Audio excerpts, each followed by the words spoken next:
Hello everyone, and welcome back to Isaiah from Mormons. Today we're going to be doing some things with that actually tie into last week's chapter. At first it seems like he's doing a series of these other countries that he doesn't name, but you notice that the introduction is slightly different. So it looks like chapter 17 introduces stuff having to do with Damascus, sort of the burden, as it says, of Damascus, and that 17 and 18 actually go together. Um, Somebody later who went back and went through and tried to edit this may not have really seen the text as much of a unity, and so he cuts it up in odd places. And so it leads to some sort of interesting difficulties and some probably interesting editing jobs happening here.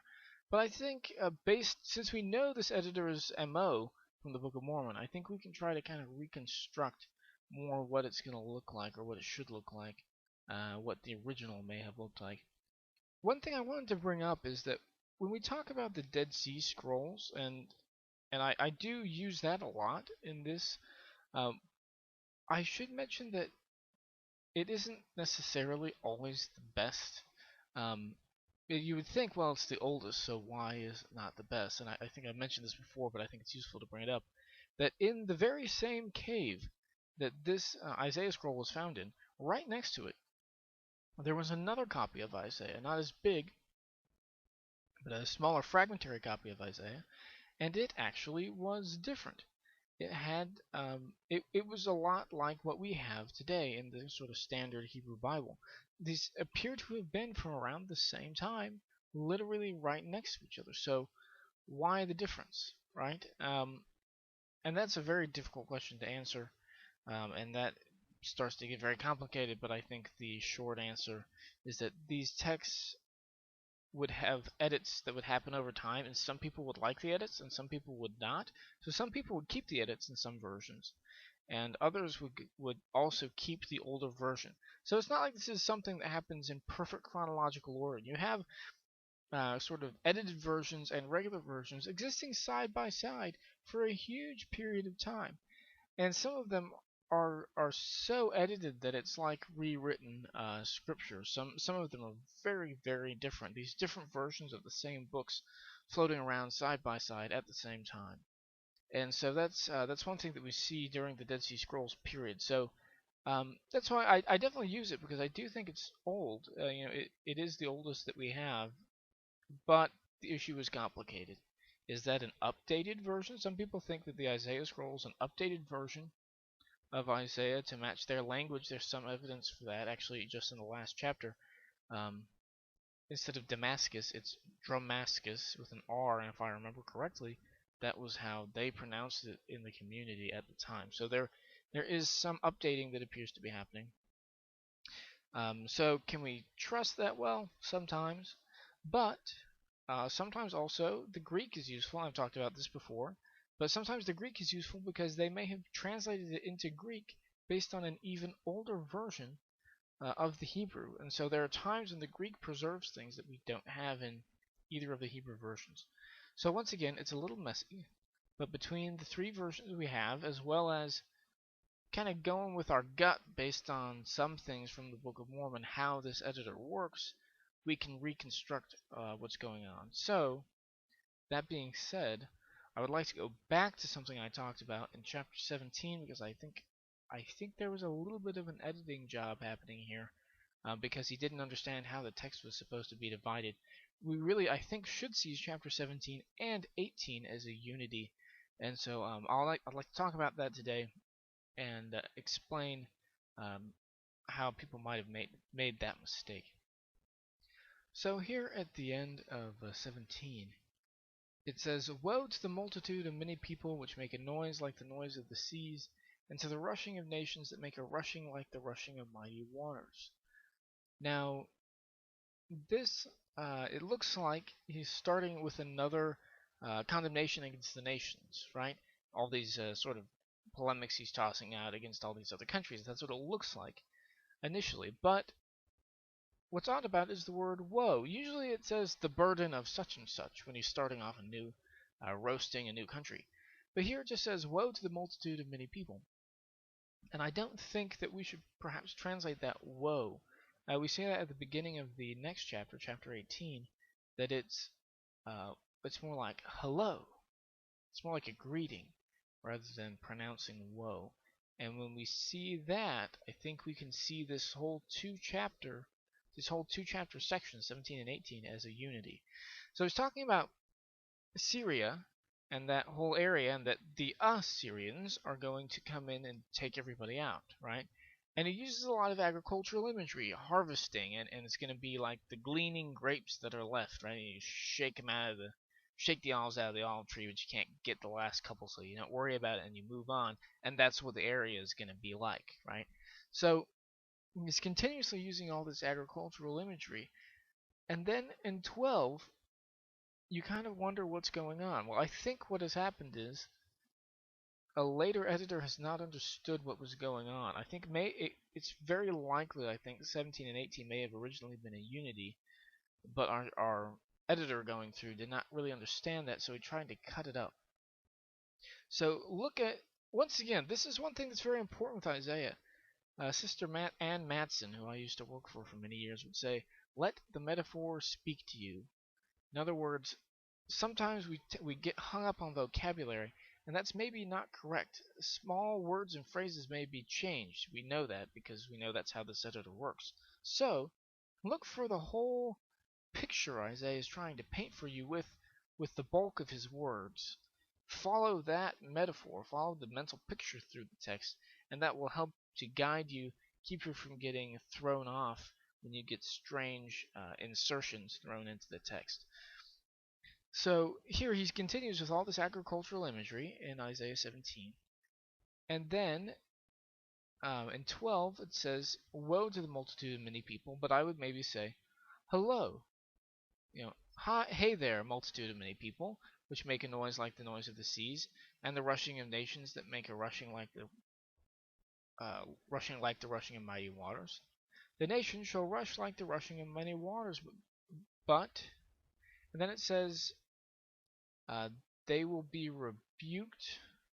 God shall rebuke them. But who is God rebuking? These nations? Or is he rebuking Israel and their neighbors? I think it may be Israel and their neighbors. Once again, there may be some small editing issues here. But I think this may actually be Israel and its neighbors. So the nations will rush like the rushing of many waters. And instead of but, perhaps we could read that as and. Once again, there are translational issues here. And God will rebuke them, Israel and its neighbors. And they, Israel and their neighbors, shall flee far off. They'll be scattered everywhere. And shall be chased as the chaff of the mountains before the wind, and like a rolling thing before the whirlwind. And behold, at evening tide trouble, and before the morning he is not. There's all these people are surrounding Israel, and then the next day, Israel has fled. They've had to run away before their enemies. And this also is exactly what happened. Now, you can read it the other way, we did last time, and that does happen, but a lot of people are running away, just trying to get out of Dodge, however they can. And so this really does end up happening. A lot of these people flee before the Assyrians. Now this is kind of, I say it paints a little bit more of a drastic picture, but not so much actually. He's really painting it the way I think it is eventually going to be. So, and behold, at evening-tide trouble, and before the morning he's not. This is the portion of them that spoil us, and the lot of them that rob us. In other words, the portion of the Assyrians, the spoil that they get, is what they get when they come into the country. They're able to come in and take out a huge amount of Israel, well, all of Israel, and a huge amount of Judah, and just take the spoil, take whatever they want. Because Israel has forgotten God. Now, then, as we continue to go through this, we can see this is a unity. So he said, hey, you countries that have rushed in like waters, like a flood upon Israel and Judah. Now, he continues with that motif, with the idea of waters, but now it's something riding in upon the waters that we've just seen created in 17. Woe to the land shadowing with wings, which is beyond the rivers of Ethiopia, that sendeth ambassadors by the sea, even in vessels of bulrushes upon the waters, saying, Go ye swift messengers to a nation scattered and peeled, to a people terrible from their beginning hitherto, a nation meted out and trodden down, whose land the rivers have spoiled. All ye inhabitants of the world and dwellers on the earth, see ye when he lifteth up an ensign on the mountains, and when he bloweth a trumpet, hear ye. Now, once again, I think this is supposed to be not woe, but hello. Hello to the land shadowing with wings, which is beyond the rivers of Ethiopia. This chapter has a couple of meanings. It has the plain sense meaning that I think Isaiah is trying to get across to his audience at the time. But there's a fabulous interpretation that we also get from an old general conference some years ago. President Smith, Joseph Fielding Smith, I think. I will dig it up and talk to you about it because it's a very interesting interpretation. But like I said, I think I'm trying to give you more or less the plain sense that the people at the time would have understand. But Isaiah also, we shouldn't write off the thought that Isaiah is seeing the future, and he may be talking about the future, thinking that perhaps the text might be preserved for people in the future. I don't think we can write that off. I've talked a lot about double coding, where he's talking sometimes to two audiences at once. His immediate audience, and then the very small cadre of people in his audience who will have read the Book of Moses and other things like that, and do have a sense about messianic things and perhaps even last days things. But then there are times where maybe nobody in his immediate audience is even going to know the other meaning that he may have in mind, right? I don't think we can completely write that off. It is possible that Isaiah is saying some of these things assuming that people are indeed going to write them down and preserve them. I think that's a real possibility that we can't discount. Some people would, I think, completely throw that out, but I don't think we should. So Isaiah, even though Isaiah is definitely just dealing with one specific thing here, I think he may have other things in mind. And even if he doesn't, one of prophets are absolutely able of writing scripture, and if that happens to be by reinterpreting something else, there's nothing wrong with that. And in fact, I brought this up before, but Joseph Smith, on occasion, one specific one I can think of, read a big swath of the Gospel of John, I think it was in Jesus' intercessory prayer, and then said, "This text has been readdressed to you." So he lifted the scripture out of its immediate context and readdressed it to the new audience. So if that does indeed happen on occasion, and I think it does sometimes, once again, there's nothing wrong with that. So it's difficult to know which of these this is, but the multiple interpretations for this really are fabulous. So anyway, let me just kind of get back to the plain sense interpretation here. So it says, "Woe to the land shadowing with wings, which is beyond the rivers of Ethiopia." Now, Ethiopia is down south a ways, so you have, in North Africa, you have Egypt, and then south of that you have Kush, which is modern North and South Sudan. Then you have Ethiopia, which is a little bit south, kind of southeast of that. And then, even farther down south of that, you have some other places, some other East African nations that really would have been like so far away that you can't even understand it at this time. That would have felt like the ends of the earth for these people. We know that people were trading with people in the Horn of Africa at this time, and that's, I think, specifically what he's referring to. Places that are now like Somalia and Djibouti, those little countries in the Horn of Africa, which is on the side of Africa, right next to the southern part of the Arabian Peninsula, if you guys can picture that. So he's addressing that area, probably the Somalia area. Woe to the land shadowing with wings, which is beyond the rivers of Ethiopia. But what does that mean? Land shadowing with wings? What is he talking about? Well, probably that means buzzing with wings, and probably specifically locust wings. That's the image brought to mind. The land buzzing with locust wings, which is beyond the rivers of Ethiopia. So this is probably a specific reference to that area of kind of the Horn of Africa area. But once again, there's another interesting interpretation. We'll get to that in a few minutes.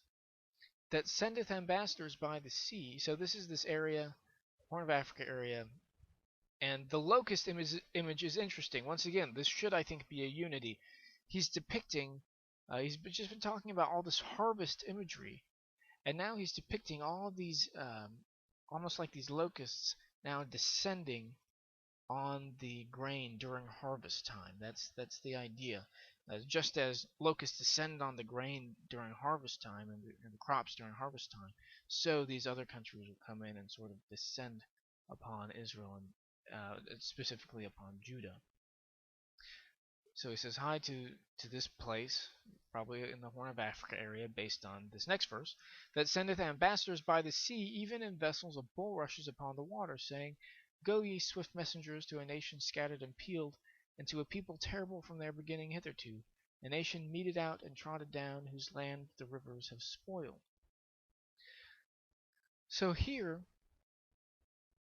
he's saying these people from the Horn of Africa are sending out ambassadors by the sea in vessels of bulrushes upon the waters. Now, somebody recently recreated something like this, where you take papyrus and you make basically a giant papyrus basket out of it, and you can actually go very long distances in these. Originally they ride very, very light on the water, but then eventually they slowly get waterlogged and kind of start to sink down till they're pretty low riding. But this one guy actually made it all the way from Africa to the Americas using something like this. So these guys could go, when they were new, they would ride very light upon the water. They could go very fast. So that's what this is. Sendeth ambassadors by the sea, even in vessels of bulrushes upon the waters. And people from this area probably brought trade goods up to Solomon during his reign. Things from lower parts of even farther southern areas of Africa. So them going up from the Horn of Africa through all of the Red Sea up to Elat in what is today southern Israel, and then those things would go up the road to Jerusalem to King Solomon. So that's so the connection between these countries is not so crazy, but this area really would have been the end of the earth for them. So he's talking to these people who are themselves kind of in the end of the earth, and he says, so you guys send messengers to a nation scattered and peeled, to a people terrible from their beginning hitherto. So this is kind of hard to understand, but I think actually what this means is they're sending messengers. Isaiah is saying, okay, you guys down there, basically the end of the earth, go even farther away to get people from other places. And that nation scattered and peeled. The words there are very strange, but it could be stretched out and peeled as in literally people who peel part of their skin. That seems kind of weird, but there is actually some indication that this kind of thing actually happens down there in southeastern Africa. And in fact, we know that there are some people who put these kinds of rings around their necks, especially they do it for the women at a very, very young age. They start putting these rings around their necks so that it makes their necks look longer, because it actually forces some of the bones down in their shoulders, so that their necks actually look longer. So literally stretched, to a nation stretched and peeled. And we also there's some other interesting things in the next part of the verse that go along with that. And people who literally kind of peel up parts of their skin and let it sort of scarify so that they make patterns on themselves. So to a people terrible from their beginning hitherto, he's just painting a picture of these people who look totally different. They seem totally different than anything they've ever seen.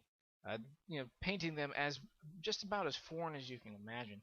A nation meted out and trodden down. That meted out actually implies stretching the grammatical form. It's a very, very rare grammatical form that implies something circular almost. And once again, people in this part of the world have these lip rings.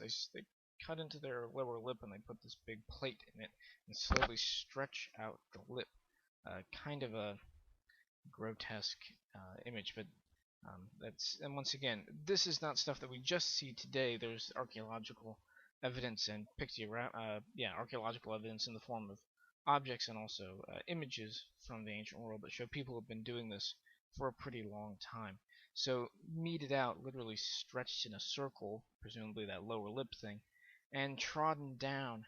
Um, we're not sure exactly what that is, but probably something, another kind of similar thing like that. It could be uh, trotting like as a dance, people who do dances in kind of a way, once again, trying to paint them as very strange. A land whose land the rivers have spoiled. So this probably, once again, is an allusion to earlier. He's talking about Gentiles coming in and just sweeping through everything like a river. So it could be that uh, all the earth is descending upon Israel, Judah, and their neighbors, and even these guys that are super far away, are sort of getting swept up in the tide. Rivers have spoiled. Really, should probably be rivers have divided. So once again, that could also be just a geographical marker. These guys that are way down there, where those rivers are, even farther away than what for us seems like the ends of the earth. So the idea is we're getting these people who seem totally different. God is gathering them from the ends of the earth to come in upon Israel and Judah. And it says, All ye inhabitants of the world and dwellers on the earth, see ye, when he lifteth up an ensign on the mountains, and when he bloweth a trumpet, hear ye. So he's getting everyone from all over the earth to gather to the ensign, which is a rallying point for warfare in this original context. And once again, the trumpet calling people in for warfare from the ends of the earth to descend upon Israel, Judah, and Syria, because once again, this is specifically about Syria, but also Israel and Judah, I think, are included here. We'll see that in just a few verses. So, and this part of the text probably is corrupt, this next verse. The Septuagint does help to clear it up a little bit. I'll try to reconstruct it for you. For so the Lord said unto me, I will take my rest. I will consider from my dwelling place like a clear heat upon herbs. And it doesn't really make a lot of sense at first. The Septuagint clarifies it. So, basically, it says, The Lord said unto me, I will take my rest. I will consider all this from where I live. So, these people are going to come from the ends of the earth. These people that seem totally different. They're going to come from everywhere to descend upon Israel, Judah, and Syria and their neighbors. They're going to rally to this banner, this military ensign. They hear the call of the trumpet. Everyone's going to gather in, descend upon them. And what is God going to do? Apparently nothing. I will take my rest. I'm going to relax in my house. And I'm going to look down upon what's going on from my house. But what does he say? He says, I will consider in my dwelling place, and this is where the Septuagint helps, my dwelling place, which will be like a clear heat, and it says upon herbs. I don't know where they're getting that from. Clear heat, clear bright heat, probably. The clear bright heat of the sun is probably a better translation. That's more what we get from the Septuagint there. And also there's some Dead Sea Scroll stuff that helps with this. And like a cloud of dew in the heat of harvest. So he's going to just be sitting there in this temple in Jerusalem, presumably this is his dwelling place. At least here, that is what it seems, and that this place will be like a nice kind of bright, relaxing beacon of hope in this sort of desolation, like a cloud of dew in the heat of harvest. Right, when you're doing labor outside and you're really sweaty and all you want is some shade, God's saying the temple is going to be like that. It's going to be like that shade, excuse me. The thing that you just most want. And I think that that's what he's saying here. And so he says, he continues with this idea. Once again, he's back to this idea of harvesting, which is what ties this whole 2-chapter segment together. For the harvest, when the bud is perfect, and the sour grape is ripening in the flower, he shall both cut off the sprigs with pruning hooks, and take away and cut down the branches. They shall be left together unto the fowls of the mountains and to the beasts of the earth, and the fowls shall summer upon them, and all the beasts of the earth shall winter upon them. At that time shall the present be brought unto the Lord of hosts of a people scattered and peeled, and from a nation terrible from their beginning hitherto, a nation meted out and trodden under foot, whose land the rivers have spoiled, to the place of the name of the Lord of hosts, the Mount Zion. So here it says, for the harvest, once again, he's just been talking about that, when the bud is perfect and the sour grape is ripening in the flower. So just when things are just about there, but not quite. It says, for the harvest, right? Just before the harvest. When the bud is perfect, right? When the flower is looking like it's about to become fruit, when the sour grape isn't yet ripe, he will both cut off the sprigs with pruning hooks and take away and cut down the branches. So just when it looks like things are in good shape, he's going to harvest everything. And they shall be left together unto the fowls of the mountains and to the beasts of the earth. And the fowls shall eat upon them, feed upon them all summer, and all the beasts of the earth shall eat upon them all winter. That's a clarification from the Dead Sea Scrolls. So what does this mean? I think, once again, he's bringing all these people from the ends of the earth, and he's just going to sit there and observe from the vantage point of the Temple of Jerusalem, which is like a dwelling place. That's the only place that's going to escape. Once again, that's exactly what happens. Jerusalem is and basically his temple. And Isaiah's funny about that, by the way. Isaiah will sometimes talk about the temple, but then he'll talk about all Jerusalem like it's a temple. That's an image that will get taken up later on by other prophets. And I think it's an important image, this idea of everything becoming holy, which is obviously not how it pans out, but that's the way Isaiah sees it as the way it's supposed to be. And in fact, in the Dead Sea Scrolls community, they have some very interesting theology about that, about all of Jerusalem being like a temple. They kind of take that to an extreme. I think Isaiah is talking metaphorically here. But once again, Jerusalem, which is sort of a temple area for Isaiah, not just the temple, but the whole area, will be protected. So it will be like this sort of relief in a sea of chaos.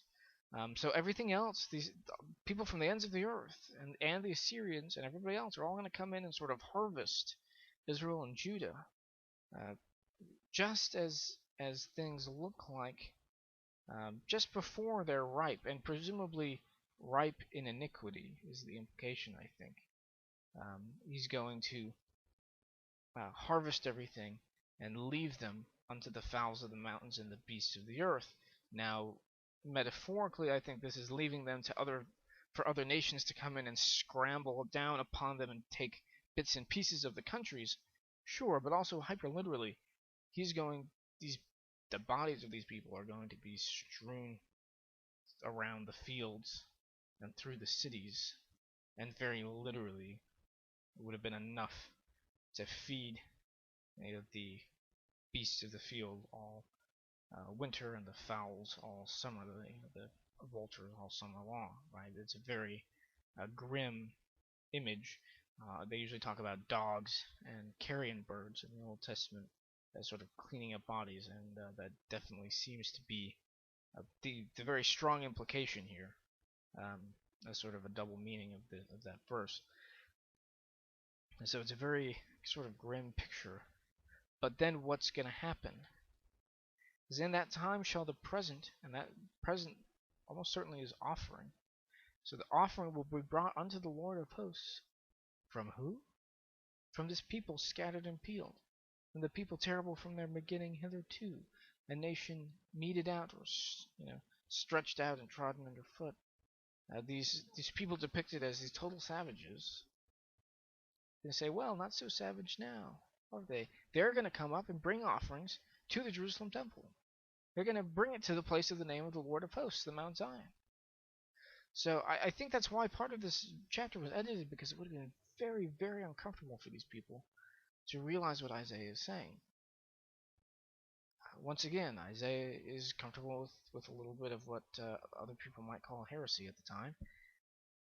These people who seem so different, who seem, from the Israelite and Judite perspective of the time, probably like savages. He's saying, no, no.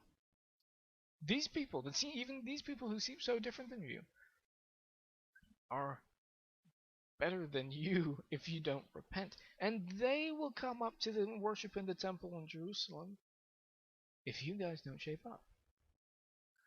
So I think the implication is very strong there. Isaiah reminds the people God doesn't care who you are.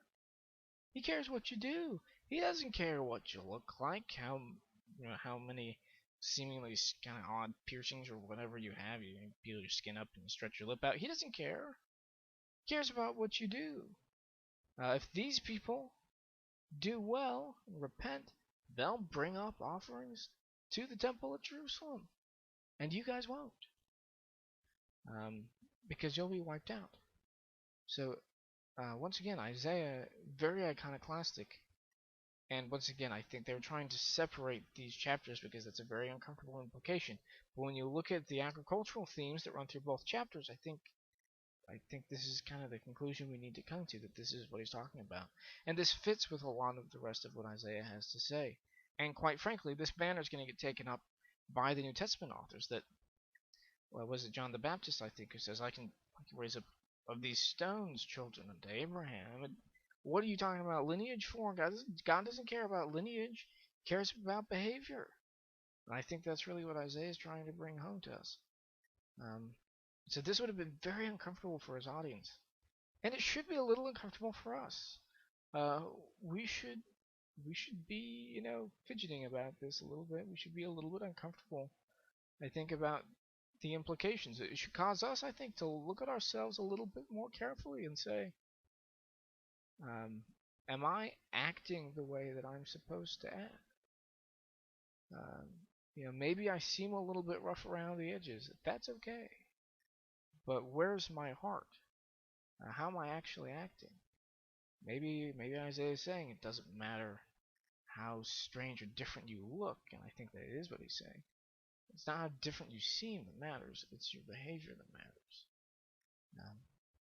Isaiah, once again, very, very inclusive of everybody being able to come up and worship the Lord in Jerusalem. Now, that's probably what people would have gotten out of it at the time.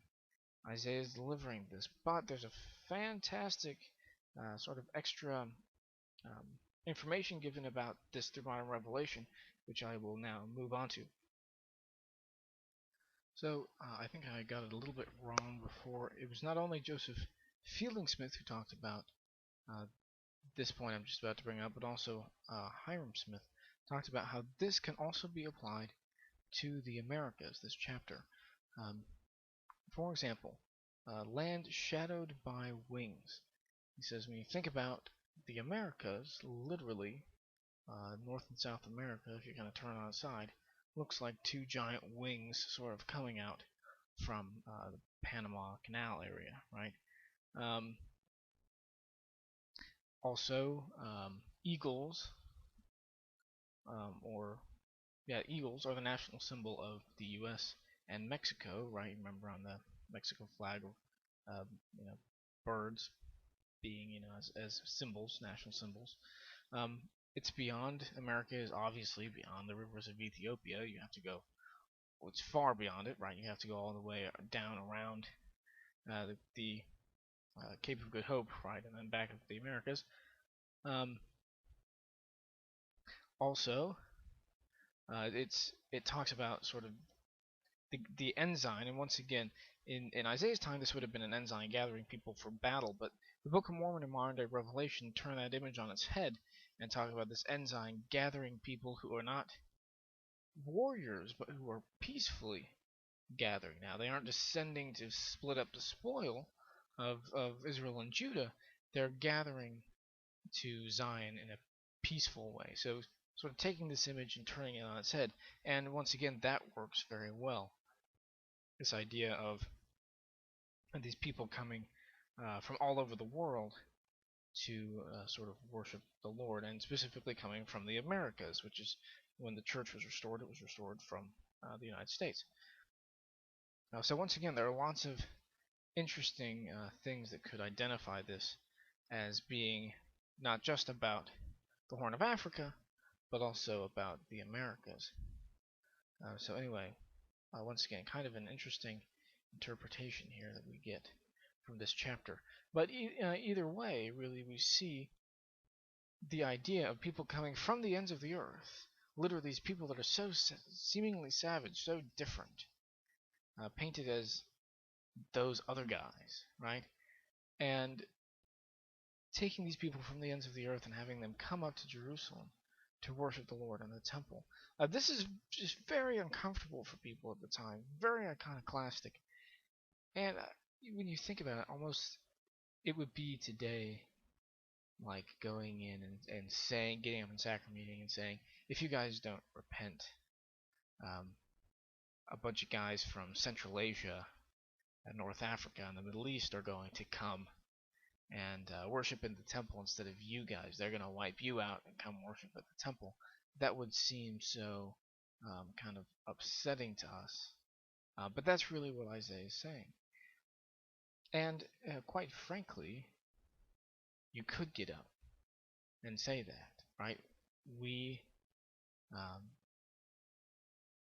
actually want people from all over the world to come and join the church and worship in the temple. As Isaiah sort of pokes fun, I think, at the sort of racism of his time, which is a little bit different, I think, than racism today, but he paints these people as being different as possible with this idea that you automatically paint them in your head sort of as these savages, when obviously that's not what God ever wants. And at the end of the chapter, you see them coming up and offering at the temple, a little bit of a reminder that, once again, God doesn't care what you look like. He cares what you do. He doesn't care where you're from. He cares how you behave. And so I think that when we encounter people, we need to remember that we shouldn't write people off. We shouldn't say, oh, well, these people will never come around, these people will never join the church, these people will always be different. I don't think we should say that. We should realize that Isaiah wants the whole world to be sort of part of the club, and so he specifically discusses that in this chapter. So anyway, that's the end of this chapter for today, and this is the end of the section. There's this sort of 2-chapter section about Syria and all the people, and its neighbors and all the people that are going to descend upon it. So next time we'll probably move on to talk a little bit about Egypt. So we will see you guys next time.